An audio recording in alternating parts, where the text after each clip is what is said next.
That should go ahead and ignite. There you go. Okay, little sticks. There's some little. Okay, let's see if it'll get going.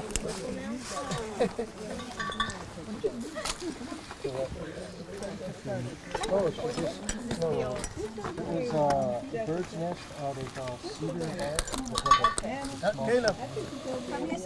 bark. All night long. We're trying to do this primitive style, like we would have to. There we go. Yeah, you see it? The sticks on the side. If you use a stone, though. Oh,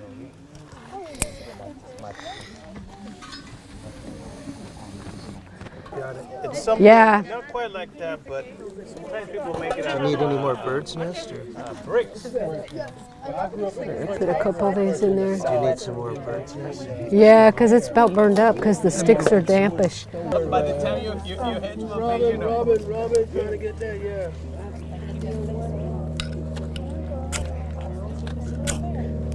But I did do that magnifying glass.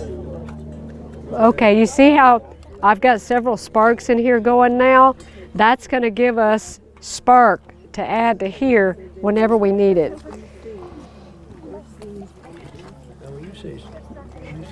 It's harder to get it started down in here because you can't control it once you put the bird's nest in there.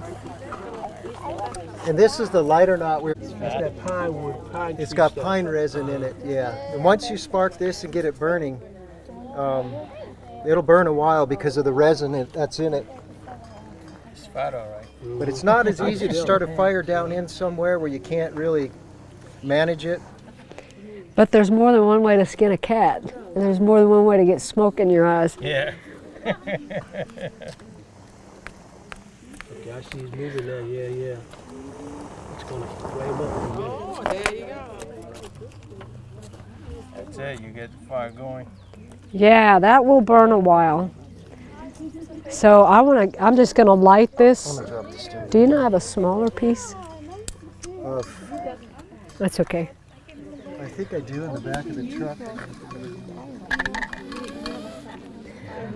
Now weave use that to get those mosquitoes out of the way. Weave it down. They'll fly off. Yeah. Remember growing up, my parents, what they used to do. I need a sliver of this. I need you to baton me a sliver. Oh, man, that thing will do the trick.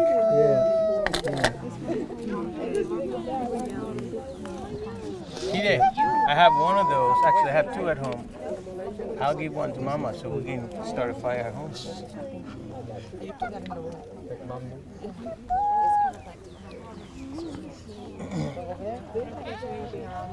Now, once this is burned in here for a little bit, you can't touch this tin. It's too hot. Too hot, yeah. And it's pretty much to that point now. I think even kicking it too. Because it will burn you. Yes, it will burn you.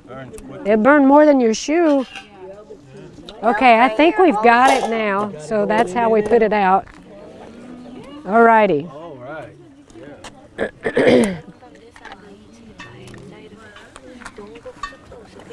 And you don't want to put, there's three things that you have to have for a fire. You have to have heat, you have to have fuel, and you have to have oxygen. So if you're having trouble down in here, once we threw the bird's nest in there, the trouble was oxygen. Having enough heat and enough oxygen to get the wood to ignite.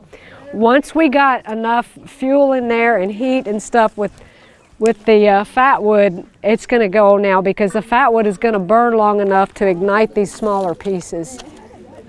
This is a little piece of punk wood there. That's good stuff. The usnea actually makes a good fire tinder too. I just have a hard time burning medicine. Okay. When you set this up, it's a good idea to set it so that the wind, if you have a breeze, is blowing. Be careful, sweetheart, this is hot. So that the breeze is blowing into it, which whenever I first set it here, the breeze was kind of blowing this way, but it seems like we've created our own little We'll win. Our own little system. Okay, if anybody wants to come and sort of feed it a little bit, you're welcome to. You just have to be careful not to put any sticks in this bottom part because that's the air vent, okay? The sticks go above that section right there. Feed it, but don't touch it when it gets hot, okay? If they're moist, just lay them in the crotch of the stove. Or and even just up burn them here. and dry it out. Yeah, you can even, if the flame's not coming up, you can put them up here as well. Now we made, we were making red lentils and quinoa on this whenever we reviewed this. And from the time we started the fire until we were ready for lunch was 45 minutes. So, and it was a pretty good sized kettle. It was the kettle that was sitting in there on top of this. You'd want to use cast iron or something like that on here. And preferably one that is not like the coated cast iron because it's going to get soot all over it.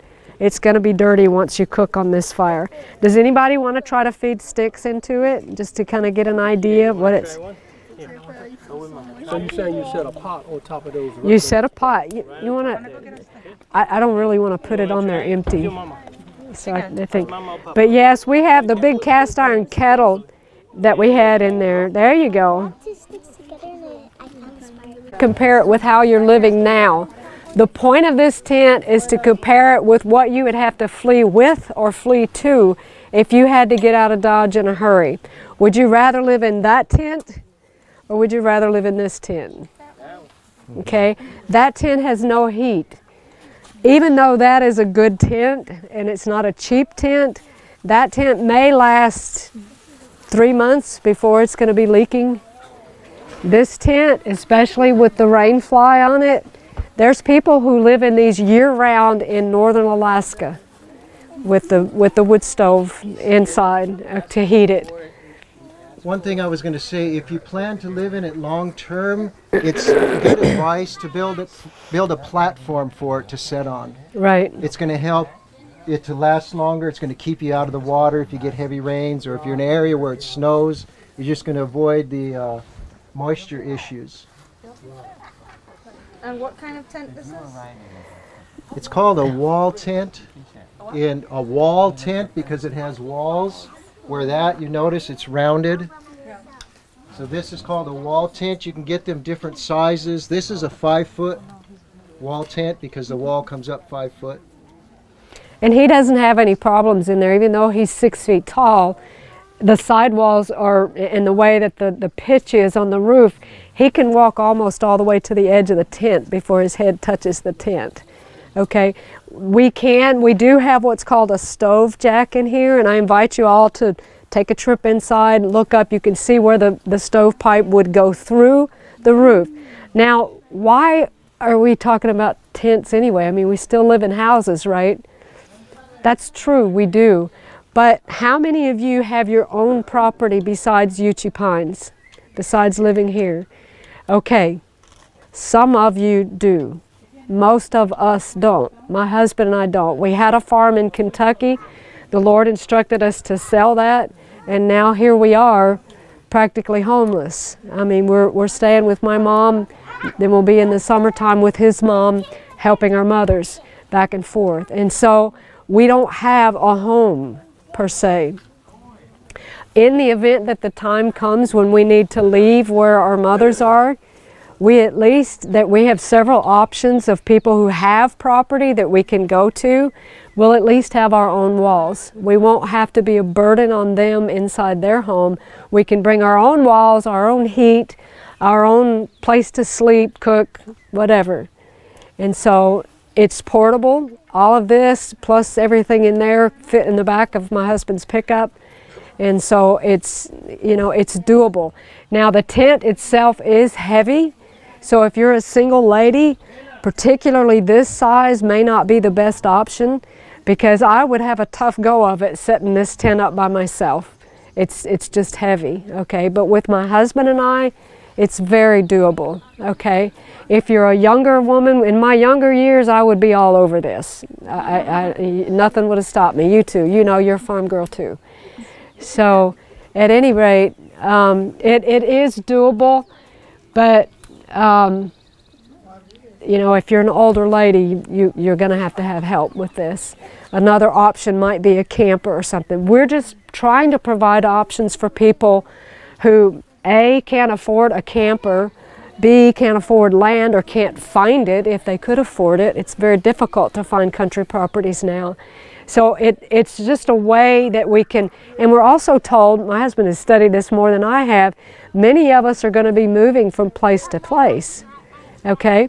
It's really nice if you can take your house with you, okay? I'm allergic to mold, and a lot of the places where we've had to travel and stay have mold, and it makes me sick. And so it's going to be very nice to have something, you know, that I know the history of. So is there anything else that you want to add right away? Well, the size of this tent is a 10 by 12, and so you have an idea of what to expect when you go to purchase a tent. Oh, excuse me. This is a 10 by 12. And so if you want to look at it, you can say, no, this won't work for me. Yes, this might be too much for me, whatever your needs are. But this is a 10 by 12. And for Dana and I to set this up, it's an hour and 15 minutes. So it really doesn't take all that long. The first time you set it up, though, it's what goes to what. We did a review on this, though, but this didn't come with instructions. But once you've set it up once, maybe you need to mark it, color code it, or whatever. But once we learned, because these were marked, we just didn't know what the markings meant. Now we understand that. Hour and 15 minutes, not that bad. And that includes in putting in the stakes, putting this fly on the tent. We recommend getting a fly, so do the tent companies, putting a fly over your canvas tent, because the UV rays are the most damaging thing to a tent. And so it's not, this canvas of itself would be waterproof. It's just the UV rays that you need protection from. And so this tent doesn't come with a floor, but we wanted a floor. That's additional.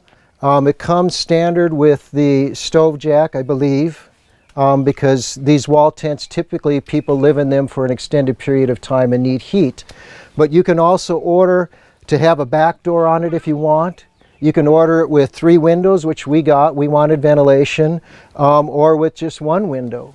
And so you have different options. You can even get sides. These, you can get sides for the... All the way down to the ground. Right. Mm-hmm. Yep. Right.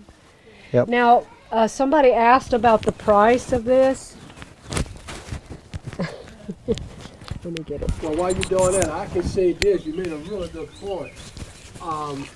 Usually if you going to stay on someone's property, the first thing they're going to look at you is like, now, you come and stay in my house and my place, and they get all kind of things going in your brain. But if you can show them you got a little land and you can stay there self-sufficient on your own, it's more of a doable situation, you know what I mean? Right. Well, we can work with that a little That's bit. a very good point. And for those who may be listening on the camera, I'm going to kind of repeat what, and you can help me because I'm hard of hearing. But what I believe he was saying is it's going to be a lot easier for our friends to take us onto their property if we show up with our own walls, rather than having to pile into their house. You know, everybody needs some space. Right. Everybody needs, it's going to be tough enough. Don't make it tougher by piling in on your friends with no walls and no skills. God forbid we should show up with no skills. We should be the most useful people in any community. We should be the most knowledgeable. Okay? Now, go ahead. I just want to say too, because it is difficult, there are many people who want to get to the country, but the elderly, they say, I can't do it. I don't have the physical strength. The young say, I don't have any money.